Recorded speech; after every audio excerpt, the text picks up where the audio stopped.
जाता है। उम्र का ख्याल हटा दो, आपकी क्या उम्र है? अभी तो ये सप्ताह न जाने कैसा गुजरा, सारे बूढ़े भूल गए कि हम बूढ़े हैं, और सारे जो मुर्दे बने हुए थे सबको लगता है नहीं हम भी कुछ कर सकते हैं। अभी इंदौर के सारे बूढ़ों में नई जवानी आ गई, नया जोश आ गया, और सब लोग कहते नहीं सब अभी हम बूढ़े कहां हैं, अभी तो अब आपने जगा दिया है, अब आत्मा जग गई है, अब चेतना जग गई है, और आपने कह दिया बूढ़ा तो केवल आदमी को 1 मिनट के लिए होना चाहिए, तब कि जब आदमी की मौत आती है। केवल 1 मिनट के लिए बूढ़ा होना चाहिए, बाकी का काहे का बूढ़ापा। एंजॉय एवरी मोमेंट, हर पल आनंदित रहो, हर पल एक्टिव रहो। निष्क्रिय जीवन काम का नहीं होता, और सक्रिय जीवन आदमी के लिए वरदान बना करता है। निठल्ला बैठा रहना अच्छा तो लगता है, निठल्ले बैठा रहना अच्छा तो लगता है, पर निठल्ले बैठने का कोई परिणाम नहीं आया करता है। निठल्ले बैठे रहने का कोई परिणाम नहीं आया करता है। परिणाम तभी आता है जब कुल्हाड़ी उठाओगे, काम करने के लिए निकल पड़ोगे। जब कुल्हाड़ी उठाओगे, काम करने के लिए निकल पड़ोगे, तभी ये जीवन उपयोगी बनेगा। सचिन तेंदुलकर ने मात्र 18 वर्ष की उम्र में, मात्र 18 वर्ष की उम्र में सचिन तेंदुलकर महान क्रिकेटर बन गया। मात्र 18 वर्ष की उम्र में star tennis Sania Mirza world cup के करीब पहुंच गई थी। मात्र 21 वर्ष की उम्र में न्यूटन ने गुरुत्वाकर्षण का सिद्धांत खोज डाला था। मात्र 17 वर्ष की उम्र में गैलीलियो ने लटकते हुए लैंप का आविष्कार कर लिया था। मात्र 22 वर्ष की उम्र में पियरे ने उत्तरी ध्रुव की खोज कर डाली थी। और मात्र 15 वर्ष की उम्र में छत्रपति शिवाजी ने अपनी जिंदगी का पहला किला खत फतेह कर लिया था। और मात्र 25 वर्ष की उम्र में नेपोलियन इटली देश पर अपने देश का ध्वज फहराने में सफल रहा था। कोई भी व्यक्ति अगर अपने टैलेंट को जगाता है, अपने आप को एक्टिव करता है। अभी इंदौर में आने के बाद एक न्यूज पढ़ने को मिली कि एक बुजुर्ग आदमी जो लगातार, उस बुजुर्ग आदमी की उम्र 70-72 वर्ष की, और उसने विश्व रिकॉर्ड बनाया है। किस चीज का विश्व रिकॉर्ड? 35 साल से लगातार 10वीं की परीक्षा दे रहा, और आज भी वो फेल हो रहा है। उस डोकरे को एक बार मेरे पास ले आओ, उस बुजुर्ग को मेरे पास एक बार ले आओ। वो भले ही अब तक 35 साल से फेल होता आ रहा है, उसकी उम्र 72 साल की हो गई, पर अगर वो आदमी मेरे पास आ जाए, एक बार, केवल एक बार मेरे पास आ जाए, वो 72 वर्ष तक फेल होता रहा, पर 73वें वर्ष में अगर उसको पास न करवा दो तो मेरा नाम नहीं। अब किसी ने अगर ये ठान ही लिया है कि मुझे तो विश्व रिकॉर्ड फेल होने में ही बनाना है, तो तेरा भाग फूटा।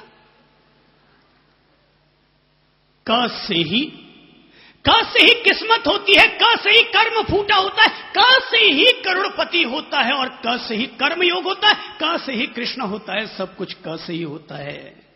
परिणाम सबके जुदे जुदे हैं। भ से भारत भी होता है, और भ से भ्रष्टाचार भी होता है। र से राम भी होता है, और र से रावण भी होता है। राशि एक है, अक्षर एक है, परिणाम अलग अलग हैं।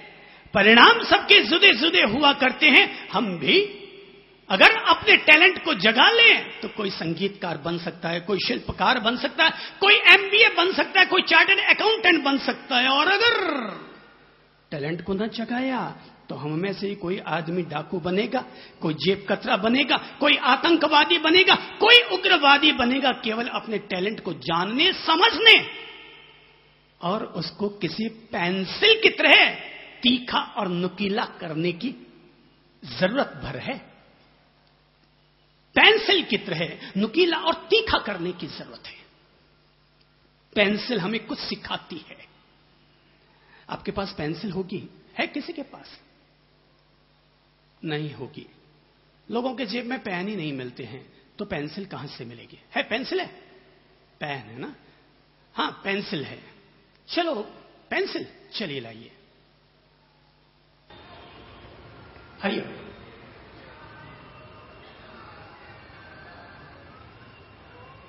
इतनी छोटी सी पेंसिल लेकर आए, लगता है महात्मा गांधी की पेंसिल होगी। इतनी बड़ी पेंसिल लेकर आए, छोटी, मैं छोटी को भी बड़ी कह रहा हूं, इसका भी सम्मान करना होगा ना मुझे। ये पेंसिल हमें कुछ सिखाती है। पेंसिल के कुछ नियम है, पेंसिल के कुछ सिद्धांत है, कुछ उसूल हैं। जीवन का निर्माण पेंसिल के द्वारा किया जा सकता है। पेंसिल हमें सबसे पहले दिखाती है, ये पूरी की पूरी पैक है। पेंसिल को अगर उपयोगी बनाना है तो सबसे पहला नियम है, और वो है समर्पण। पहला नियम पेंसिल के साथ जुड़ता है, वो है समर्पण। समर्पण यानी कि इसको किसी दूसरे के हाथ में सौंपना होगा। जैसे कि पेंसिल को सौंपा जाता है, इसी तरह से हमें भी अपने जीवन को किसी गुरु को सौंपना होगा। पहला नियम, मां के पेट से केवल बच्चा पैदा होकर आता है, बाकी का तो खुद को ही कुछ न कुछ करना पड़ता है। मैंने कहा ना कि गाय दूध देती नहीं है, गाय से दूध निकालना पड़ता है। जो देती है वह न पीने के काम का होता है और न ही खाने के काम का होता है। वो न तो पीने के काम का होता है, न खाने के काम का होता है। इसलिए गाय का दूध तो निकालना पड़ता है, निकालो तो पीने के काम का होता है। पेंसिल, पहला नियम है पेंसिल, अगर तुम्हें उपयोगी बनना है तो पहला नियम यह कि अपने आप को समर्पण करो, दूसरों के हाथों में अपने आप को सौंपो। दूसरा नियम, पेंसिल को यह याद रखना होगा कि अगर पेंसिल को उपयोगी बनाना है तो सहनशीलता को विकसित करना पड़ेगा, क्योंकि गुरुजी के हाथ में जाते ही पेंसिल की छिलाई होगी। पेंसिल का दूसरा नियम, और वो हमें सिखाता है सहनशीलता। सहन करने के लिए तैयार रहो, गुरुजी डंडा भी मारेंगे तब भी झेलने को तैयार रहो। पहले जमाने में कोई आदमी अगर 3 क्लास पढ़ के आता ना, तो तीसरी के गणित का पढ़ा हुआ पहाड़ा वो आज भी 70 की उम्र में सुना सकता है। पर आपने अगर 2 साल पहले भी एमबीए में कौन कौन से फॉर्मूले पढ़े थे, आप आज भी नहीं सुना सकते, क्योंकि सहनशीलता नहीं थी। छिलाई नहीं हुई, केवल पढ़ाई हुई। छिलाई नहीं हुई, केवल पढ़ाई हुई थी। हम छोटे थे ना, तो पहाड़ा, गणित के पहाड़े बुलाए जाते थे। एक गलती हो जाती तो मुर्गा बनाया जाता, दूसरी बार गलती हो जाती तो बस्ता, किताबों का बस्ता पीठ पर रख दिया जाता था। मुर्गा बने रहो 15 मिनट तक, और अगर बस्ता नीचे गिर गया तो पीछे से बैंत एक जोर से आगे पड़ती और हिल जाता आदमी। वो जो बैंते खा खा करके छोरे पढ़ लिख कर तैयार हुए ना, वो 80 साल के हो जाएंगे तब भी जैसे बैंतों को भूलना कठिन होता है, वैसे ही 30वीं क्लास की पढ़ी हुई पढ़ाई को भी भूलना कठिन हो जाता है। नहीं भूल पाता है आदमी। लाड लाड लाड लाड में केवल लाड गहला होता है, बनता नहीं है, इंसान का निर्माण नहीं होता। अगर बीज को केवल पानी ही पानी मिलता रहे, बीज को धूप ना मिले, केवल पानी ही पानी मिलता रहे, तो बीज सड़ जाएगा। बीज को अगर वट वृक्ष तक ले जाना है तो उसको धूप की मार भी सहन करनी होगी।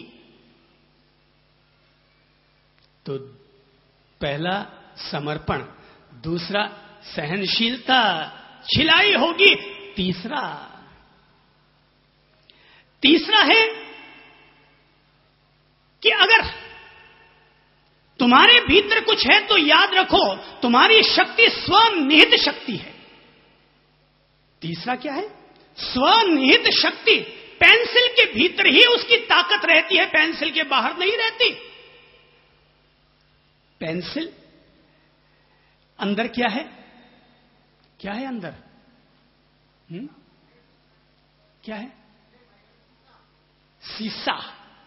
शीशा अंदर है तो हमारी भी प्रतिभा कहीं बाजार से खरीद के नहीं आती। हमारी प्रतिभा कोई किताबों से घोट घोट के भांग की तरह नहीं पिया जाता, कि ठंडाई की तरह नहीं पी जाती। प्रतिभा हर व्यक्ति के भीतर है। सबकी अपनी अपनी प्रतिभा होती है। छोरों को देख लो, आप अपने पोते को देख लो।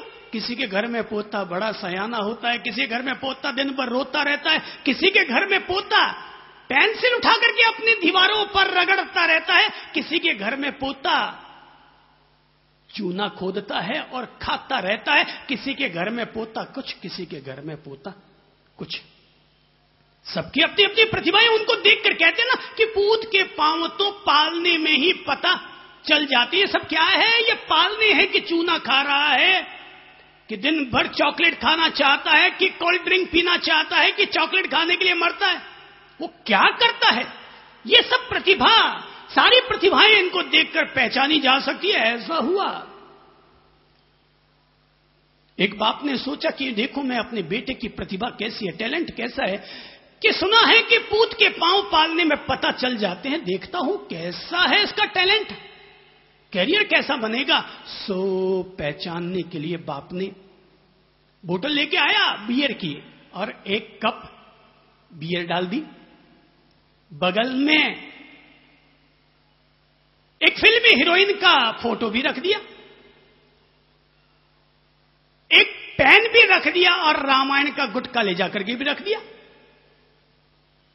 और फिर बेटे से कहा कि बेटा देखो, जाओ वो सामने देखो, इतनी चीजें रखिए, जो तुझे सबसे ज्यादा पसंद आता है वो उठा लो। तो बेटा ठुमक ठुमक ठुमक करता हुआ निकल पड़ा। और जब पहुंचा वहां तो उसने किया क्या? सबसे पहले तो कप उठाया और पी गया। तो बाप देख रहा था कि सबसे पहले क्या करता है, तो इसकी टैलेंट को पहचानू सही। बोले एक चीज उठाता, बच्चा तो एक चीज उठाता ना, पर वो बच्चा बड़ा गजब का बच्चा। कप उठाया पी गया, अभिनेत्री का फोटो उठाया जेब में डाल लिया, पेन को उठा के जेब में डाल लिया और रामायण का गुटका हाथ में ले लिया। बाप ने कहा जरूर यह छोरा आगे जाकर के नेताजी बनेगा, जरूर ये छोरा आगे जाकर के नेता बनेगा, इसके लक्षण ऐसे दिखते। चारों चीजें इसको पसंद है। टैलेंट, सबके अपने अपने टैलेंट होते हैं, लेकिन मैंने कहा ना कि अपने अपने टैलेंट को हमें पहचानना पड़ेगा। पेंसिल हमें सिखाती है कि तुम्हारी ताकत तुम्हारे अपने भीतर है। ये पेंसिल का तीसरा नियम, ये पेंसिल का तीसरा नियम कि पेंसिल की ताकत पेंसिल के भीतर है और आपकी प्रतिभा, आपकी ताकत भी आपके अपने भीतर है। पेंसिल का चौथा नियम, पेंसिल हमें चौथी नसीहत देती है कि गलती होना मुमकिन है, इसलिए पेंसिल के माथे पर एक रबर और रखा जाता है जो हमें सिखाता है सुधार, संशोधन। पेंसिल चौथा नियम हमें सिखाती है संशोधन, सुधार। गलती हो सकती है, इसलिए हमेशा जैसे ही गलती हो जाए रबर घिसो और उसको ठीक कर लो अपनी गलती को। कभी जिंदगी भर के लिए अपने साथ ढोते मत चलो। अगर जिंदगी भर उस गलती को रखोगे तो जिंदगी भर ये गलतियां हमें परेशान करती रहेगी। जैसे ही गलती का एहसास हुआ, एहसास होते ही छोरे से गलती हो जाए तो आप क्या करते हैं? गलती का एहसास होते ही उसका कान मरोड़ते हैं। और आपको भी जैसे अपनी गलती का एहसास हो जाए, फट अपना कान मरोड़ लीजिएगा, गलती को अपनी जिंदगी में से बाहर निकाल दीजिएगा। इसीलिए पेंसिल के ऊपर रबर रखा जाता है।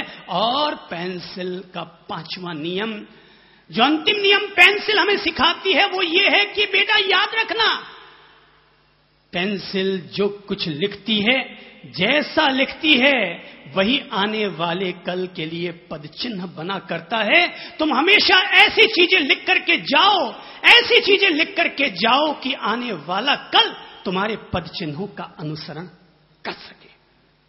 या तो अपनी जिंदगी में 100 किताबें लिख डालो ताकि लोग तुम्हें पढ़ करके अपनी जिंदगी का प्रकाश ले सके, और या फिर अपनी जिंदगी में ऐसा जीवन जी जाओ कि लोग तुम पर 100 किताबें लिखनी शुरू कर दें। दो में से एक। मैंने कहा या तो अपनी तरफ से 100 किताबें लिख जाओ ताकि ये दुनिया तुमसे प्रकाश ले सके, और या फिर